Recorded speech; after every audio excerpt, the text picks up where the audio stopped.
Persekutuan Jemaat GKI Seklasis Mimika yang dikasihi Tuhan. Dalam perayaan Jumat Agung memperingati peristiwa kematian Tuhan Yesus pada tahun 2020, nampaknya sungguh-sungguh sangat berbeda. Kita telah dipisahkan karena situasi yang sedang kita alami. Walaupun demikian, saya rasa sangat penting untuk menyampaikan bagian firman menjadi refleksi pribadi kita dalam keluarga dan rumah tangga kita dalam suasana perayaan kali ini. Bagian firman Tuhan yang menjadi refleksi saya pilih dari 1 Petrus pasal 2 ayatnya yang ke-18 hingga ayatnya yang ke-25. Saya mohon Bapak Ibu bisa membacakannya dan menyimaknya dalam konteks penderitaan Kristus demi keselamatan manusia karena cintanya yang besar.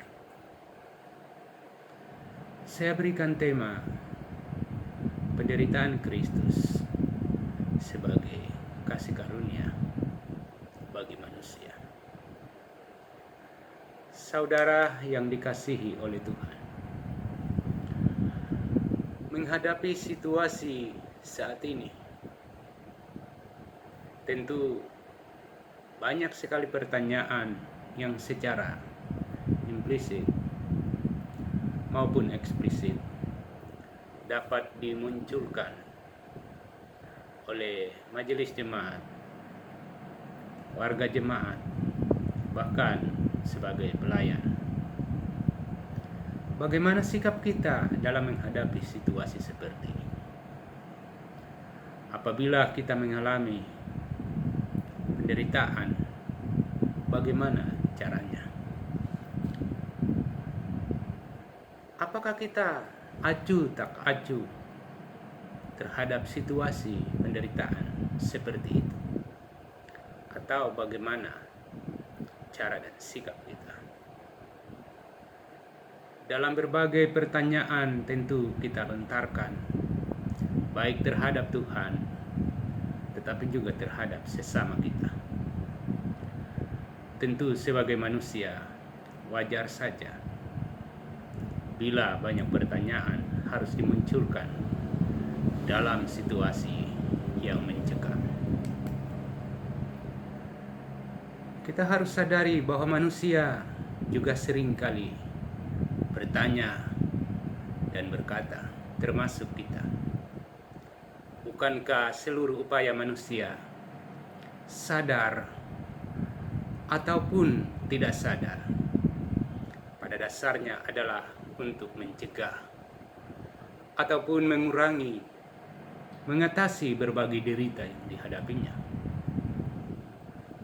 Harus kita pahami bahwa derita bisa saja muncul dalam wujud penyakit, kegagalan, musibah, kekerasan, bahkan tekanan hidup, ancaman dan kemiskinan, keterbelakangan dan ketidaksesuaian, bahkan kesalahpahaman, perselisihan dan pemberontakan, kerapuhan dan kekurangan, juga kehancuran moral, perselisihan, dan lain sebagainya, yang bila dapat ditambah sederetannya dan dirinci sesungguhnya cukup banyak.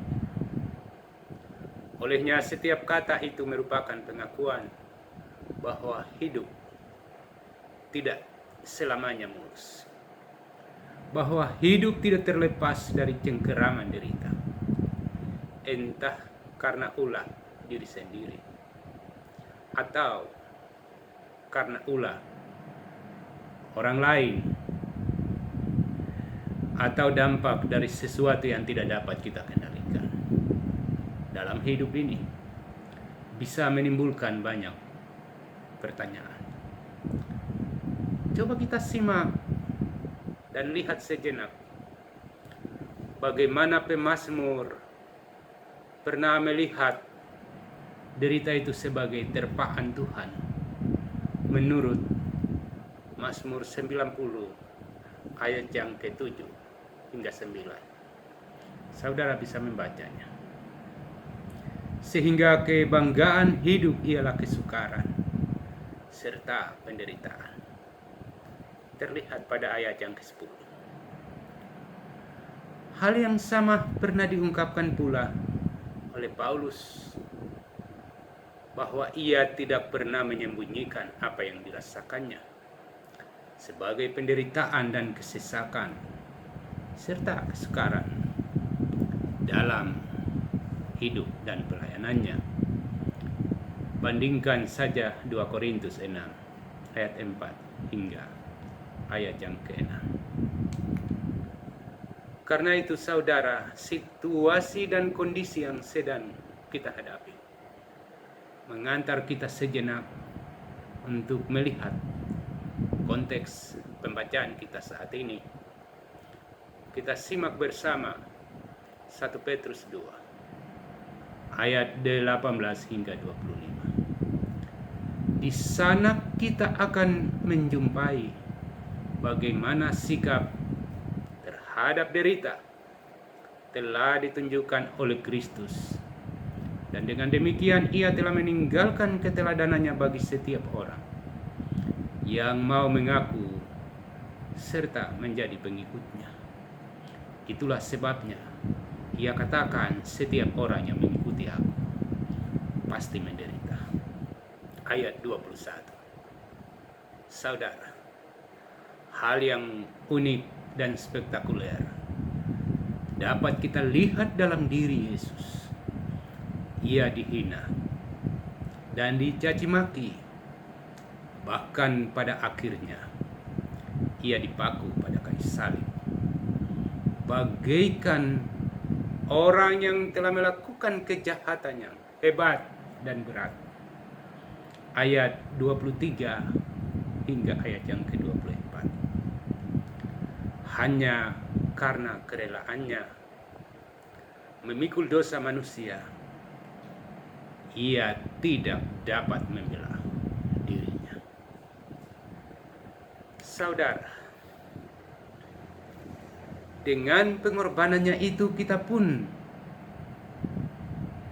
dapat memahami dan mengerti dengan sungguh bahwa kini kita telah terbebas dari kehancuran dosa serta kecenderungan melakukan kejahatan yang lazimnya kita sebut sebagai dosa. Serta kita dipanggil untuk menjalani kehidupan yang baru sesuai dengan apa yang dikehendaki oleh Tuhan, sebagaimana Petrus menyatakannya dengan suatu ungkapan, hidup untuk kebenaran. Ayat yang ke-24, saudara bisa menyimaknya di situ. Hal lain yang dapat kita pelajari dari teks bacaan ini, bahwa Petrus hendak menjelaskan bahwa apa yang dilakukan dan dikerjakan oleh Yesus melalui penderitaannya ialah pemulihan menyeluruh atau pemulihan secara universal atau suatu pembaharuan akan pemulihan kehidupan yang dikerjakan olehnya. Perhatikan kata-kata, oleh bilurnya memberikan kesembuhan pada kita, dan ia mampu melepaskan kita dari daya kesesatan iblis. Bandingkan ayat 24 bagian C dan ayat yang ke-25 bagian A. Saudara yang dikasihi oleh Tuhan, dalam hubungan keterpisahan karena situasi saat ini, Marilah kita belajar bersama. Apa yang diperbuatnya atau apa yang dilakukan oleh Yesus adalah pemulihan hubungan antara gembala dan domba-dombanya.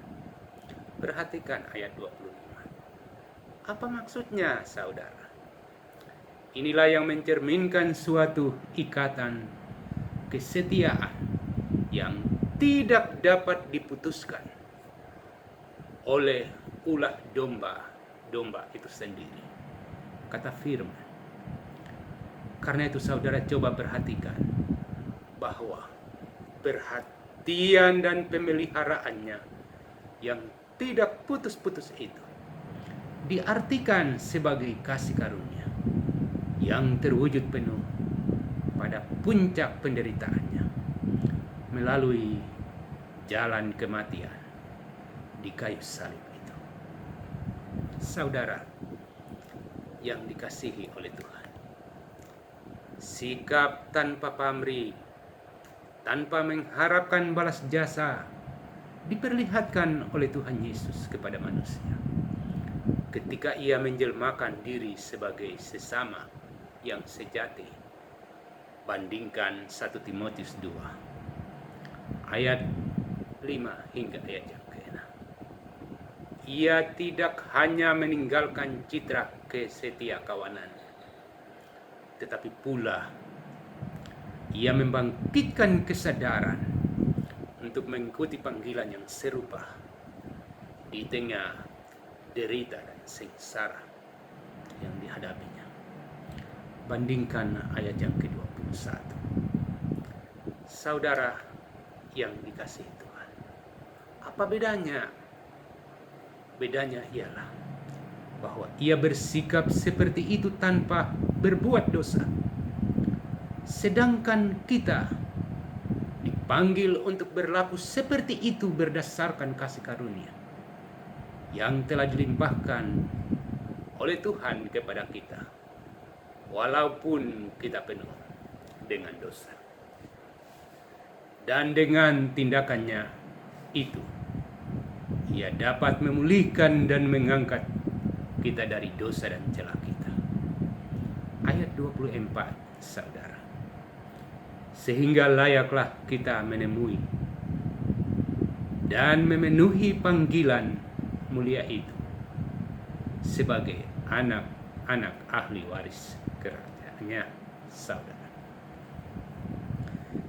Saudara yang dikasihi oleh Tuhan, sekalipun kita terpisah dan dapat merayakan Jumat Agung ini di rumah keluarga kita masing-masing, namun firman Allah tidak dapat dibatasi, akan masuk dan mencari kita sepanjang kita punya kerinduan untuk memiliki Dia dan menjadi bagian dalam hidupnya.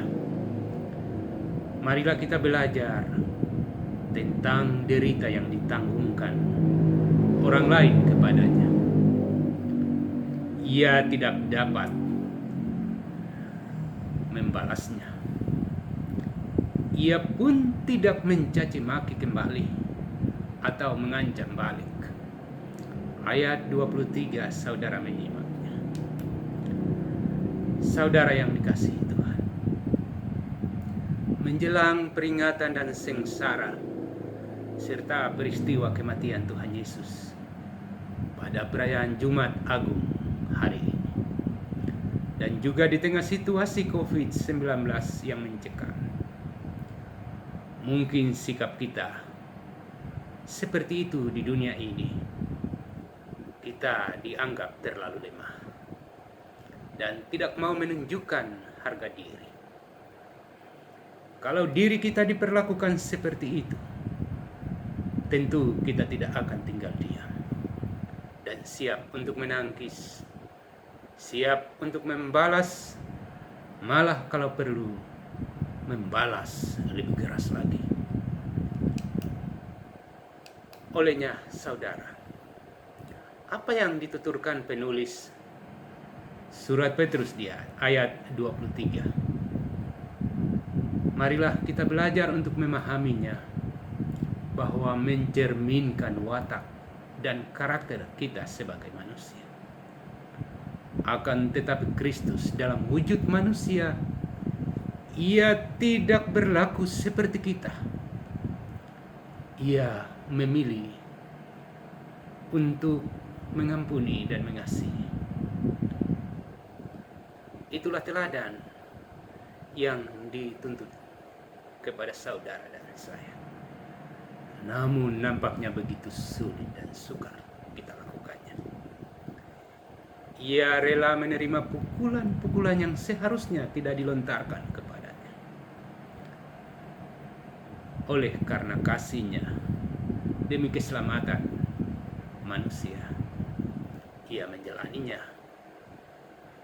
dengan sungguh sadar akan kasihnya demi pemulihan manusia dari dosa.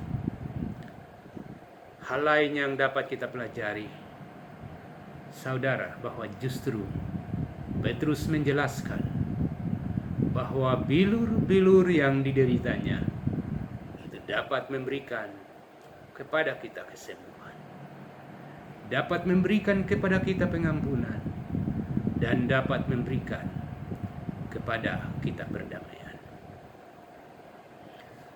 Pengampunan menjadi sesuatu yang sulit dikerjakan manusia. Perdamaian menjadi sesuatu yang langka diciptakan dan didirikan manusia di dunia ini. Tetapi Allah di dalam Yesus Kristus mampu melakukannya, supaya manusia belajar bagaimana artinya menghadirkan pengampunan dan perdamaian bagi sesama. Bandingkan ayat 24 bagian C. Dengan mau mengikuti Dia, saudara, kita dipanggilnya menjadi pangkal rujukan dan keutuhan dengan berpangkal pada kasih karunia Tuhan.